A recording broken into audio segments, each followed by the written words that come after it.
वारीचा घेतला पावलांनी आम्हा वाळवंटी तुझी सावली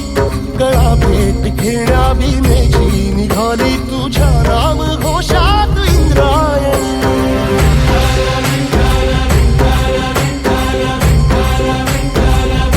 भिडे आसमंती ध्वजा वैष्णवांची उभी पंढरी आज नादावली तुझे नाव ओठी तुझे रूप ध्यानी जीवाला तुझी आस गा लागली जरी बाप साऱ्या जगाचा परी